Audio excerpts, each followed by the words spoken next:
Adventure, that burning desire to explore the unknown. Go where no human has gone before. Be the first to reach the peak or cross the continent. It's that desire that fueled the overland expeditions that made Land Rover famous around the world and produced the family of Land Rover vehicles we know today.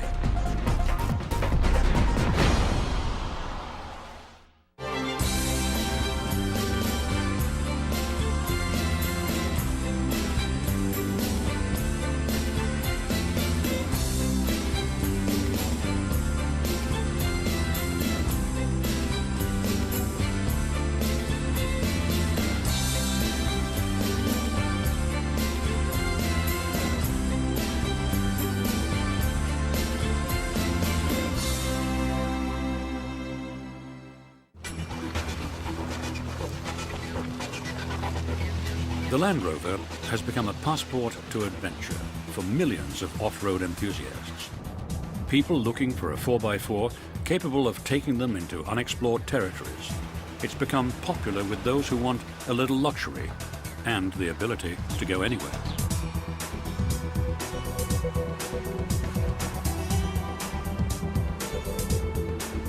Being able to venture off the posted highways and forge your own way through the world can be an exhilarating experience. Modern SUVs have reignited the explorer's spirit, but few have the history of Land Rover.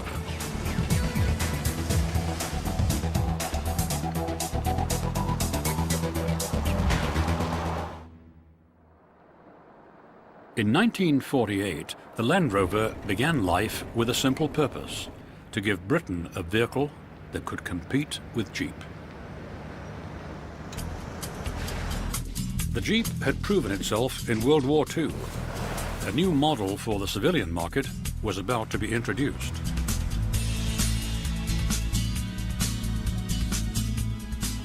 But across the Atlantic, in post-war Britain, plans were being made to unleash another consumer 4x4.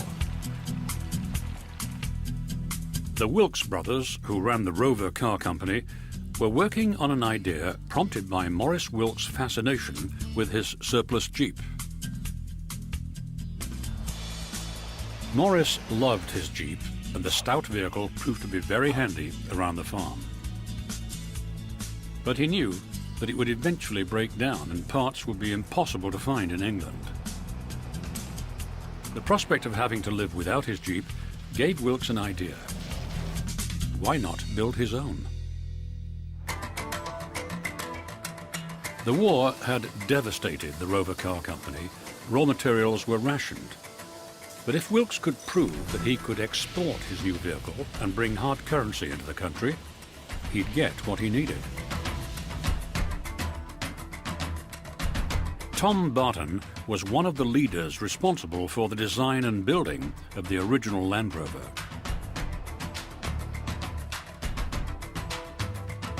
It was conceived, designed and built within a year. The Wilks were still using their Jeep, but not for long. They had something new. They had to substitute aluminum for steel on the new vehicle because they weren't able to get enough steel.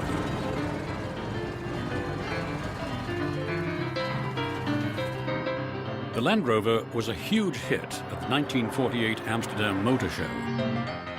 But the brothers still had to convince farmers that the Rover could replace the horse. What I want, says many a farmer, is something that can do everything the horse can do, plus a lot more, and at 3 times the speed. And here it is, the Land Rover. A tough, chunky, cheeky, versatile vehicle with an unlimited capacity for hard work. They were right. There was more demand for the little Land Rover than they could fill. The plucky vehicle sported an 80-inch wheelbase, topped off with a 52 horsepower, 4-cylinder engine and 4-wheel drive.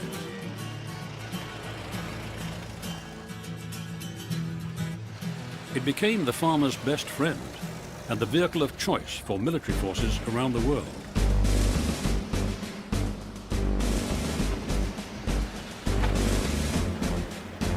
A promotional film made by the company more than 50 years ago describes the Land Rover.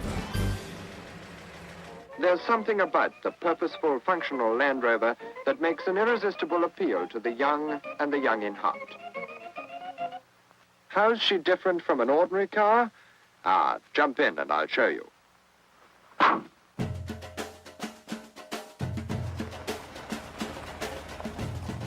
As the Land Rover grew in popularity, another dimension broadened its demand, the off-road possibilities of four-wheel drive. The Land Rover's capabilities appealed to a new class of automotive enthusiasts. Veering away from its farmland and workhorse image, owners began using the vehicle for exploration and recreational pursuits all over the world.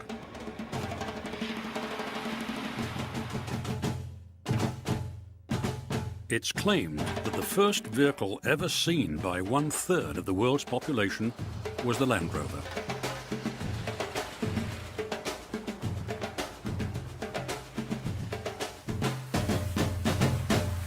One of the most famous of many cross-continent adventures was the Oxford and Cambridge expedition, an 18,000-mile overland journey from London to Singapore. Driving the first motorized vehicles ever to use this overland route, the expeditionary drivers were greeted by curious crowds, international press coverage, and champagne toasts on their arrival.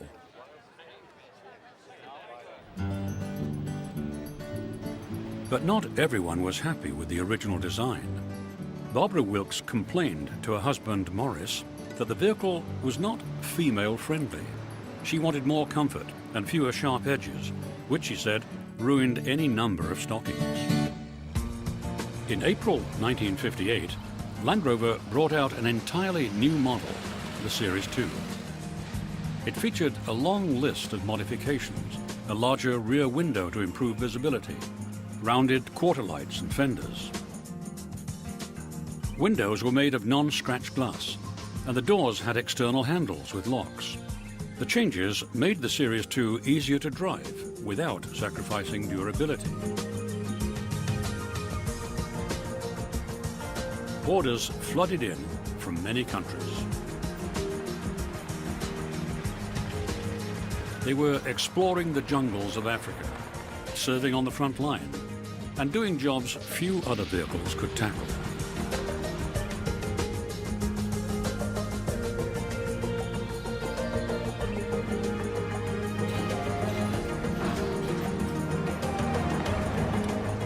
Customers from around the globe ordered armored cars, ambulances, and even a lightweight version suitable for parachuting in. And of course, everywhere the Army goes, the Land Rover goes too. Here she goes, weighing well over a ton with trailer. And here she comes, safe and sound. However, in America, the Land Rover was still something of a curiosity. A few had been imported over the years, but they were a rare sight. And while vehicles such as the Scout and the Bronco were being successfully introduced, on the trails of America, the Jeep was still king.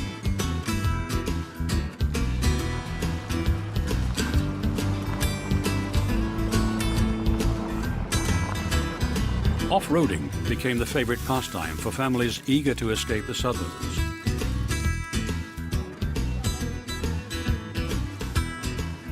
But very few of them were doing it in a Land Rover. There were too many other choices, and less expensive too.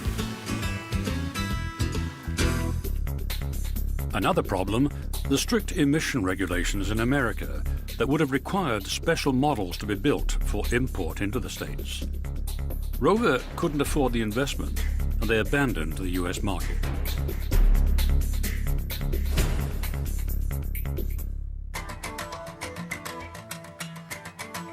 But in England, the Land Rover was the vehicle of choice for off-roading. Seeing how people were actually using 4x4s prompted the company to develop a more civilized vehicle. One that could be at home in the city as well as in the country. Spen King, a young engineer, was chosen to head up the project after successfully developing an innovative gas turbine car.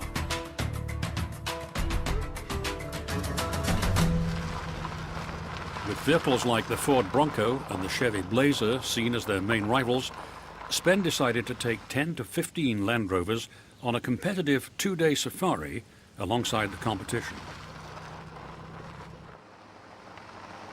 His design team evaluated the off-road capabilities of Land Rover, and in some cases, the lack of off-road ability of some of the other vehicles. The design team then built several prototypes before finally settling on the one to be called the Range Rover.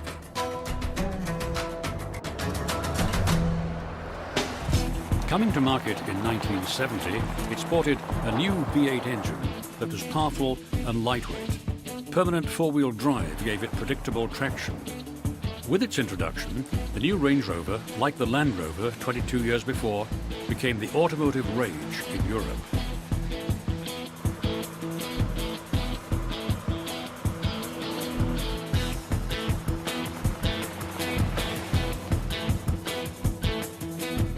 The Range Rover was unlike any other 4x4.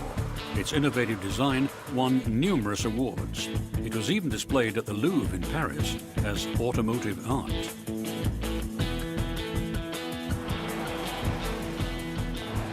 To prove that these more refined vehicles could mix it with their stablemates, they were tested on some of the world's toughest country and trails.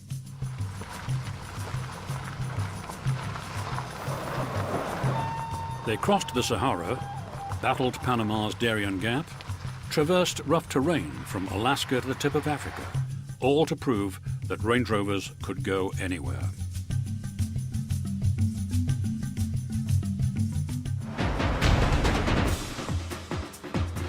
One of the most famous expeditions was the Camel Trophy. This arduous, gut-wrenching event was called the Olympics of off-roading. Each year, amateur teams set out to conquer the most challenging terrain in exotic locations. Almost impenetrable jungle, hills and rocky riverbeds, the utter exhaustion of crossing remote locations tested the skill and endurance of every individual and the machines. In 1982, 8 two-man teams from 4 nations crossed New Guinea. When the roads turned from track to muck to roaring rivers, the teams welcomed the bemused but skillful assistance of the local people.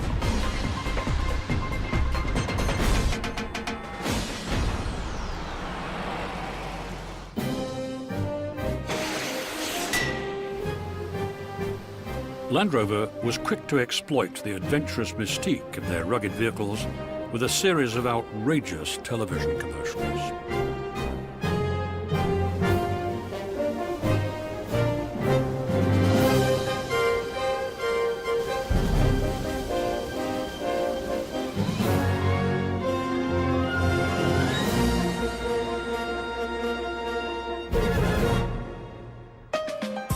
Land Rover had conquered markets worldwide, except one, North America. Executives wanted to return to this lucrative watering hole, but research said an expensive sport utility vehicle was not likely to sell. Americans wouldn't pay for luxury when they wanted utility. Land Rover decided the research was wrong, and work began on a super luxurious version of the Range Rover.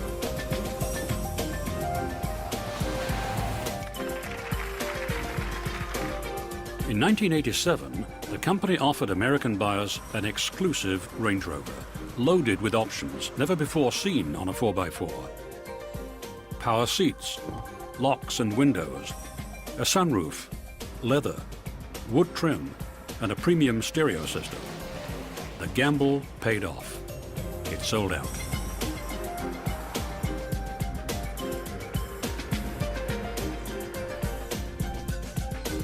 The company re-entered the US market just as the SUV boom was about to take off.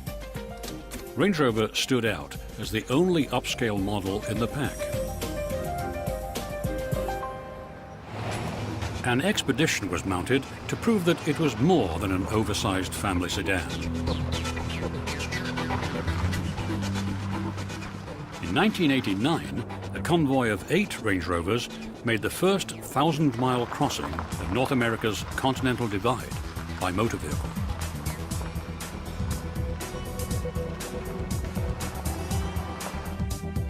As the Range Rover was being rolled out around the world, engineers pushed on with high-tech innovations. They pioneered many four-wheel drive technologies to enhance safety and control.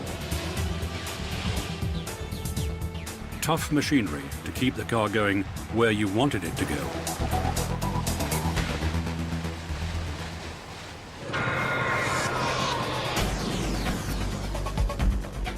By the end of the decade, Rover needed a new vehicle to compete with sophisticated and reliable Japanese models like the Toyota Land Cruiser.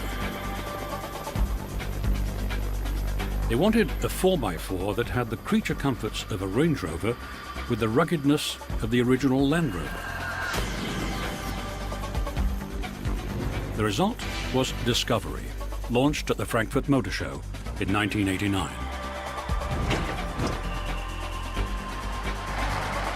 Available only in a sporty three-door model, the Discovery was marketed to a younger, less conservative driver. When it arrived in North America, Four Wheeler magazine named it the 1995 Four-Wheeler of the Year. But following unfortunate British automaking tradition, it had its teething problems. Like the Land Rover models before it, Discovery joined the expeditionary ranks. The Camel Trophy was by now so popular that 1 million people applied for this tough off-road journey every year. Discovery drivers signed on to the crossing of Siberia. They wanted to prove that it was a genuine Land Rover, worthy of the legacy that began with the original Land Rover, now dubbed Defender.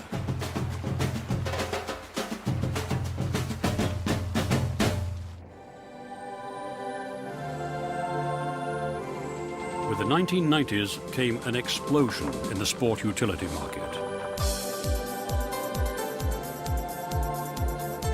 New ones arrived from Lexus, Hummer, and even Cadillac.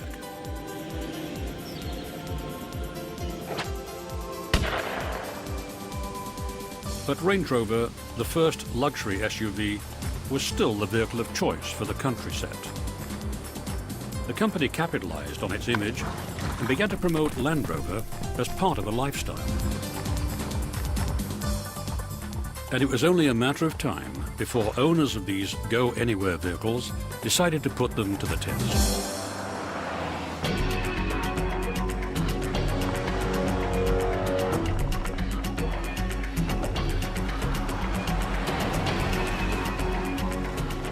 Land Rover driving academies are known as the world's most exclusive off-road driving schools, providing an intensive course on rough terrain.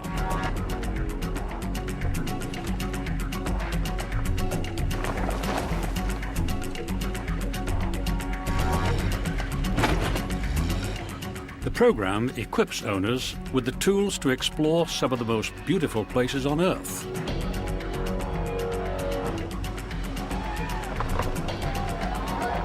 But first, they must submit their skills and their vehicles to punishing tests.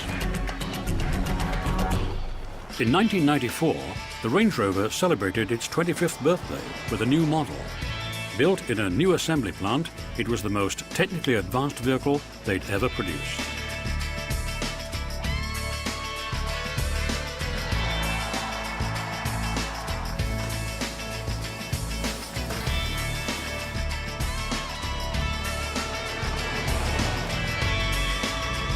The new Range Rover had to compete with a growing number of new sport utes from around the world.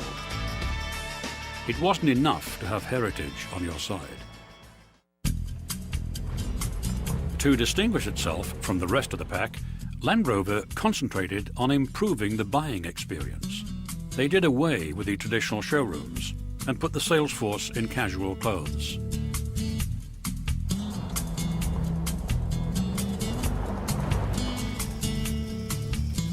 Land Rover centres were created. They looked more like hunting lodges than car lots.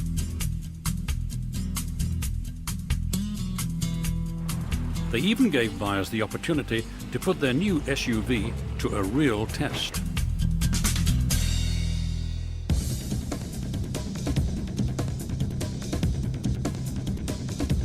As sport utility vehicles became the hottest automotive market segment, Land Rover needed money for new products.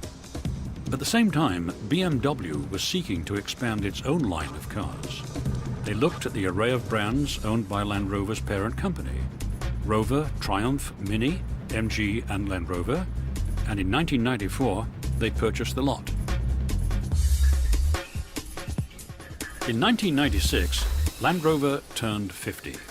With new capital from BMW, it celebrated this anniversary by introducing a next generation of 4x4 vehicles, a mini SUV called Freelander.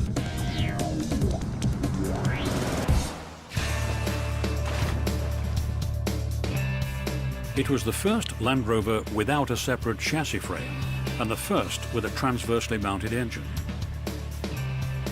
Originally developed for Europe, with more than 16 patented features, including hill descent control, Freelander was eventually marketed worldwide.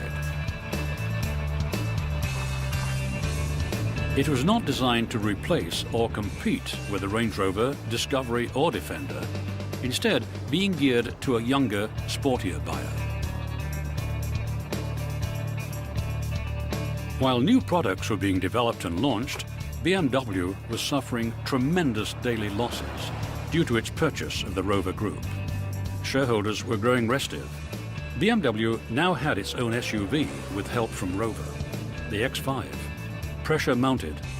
BMW estimated that the disastrous Rover Group purchase had cost it $5 billion, and it cut its losses.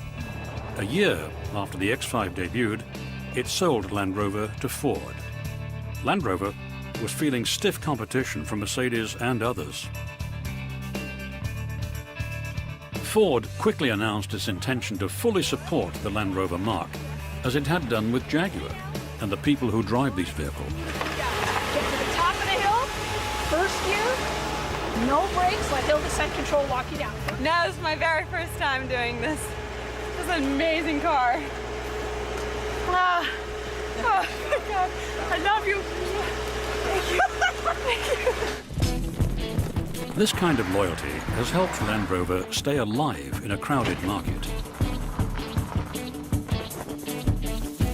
Owners are sometimes rewarded at special events, like this introduction of the Discovery 2 at a lodge in Colorado. Here, many owners are able to put the off-roading capabilities of these vehicles to the test, often for the first time. Driving through these rocky passages opens up a new world. It's easy to understand the appeal of these vehicles.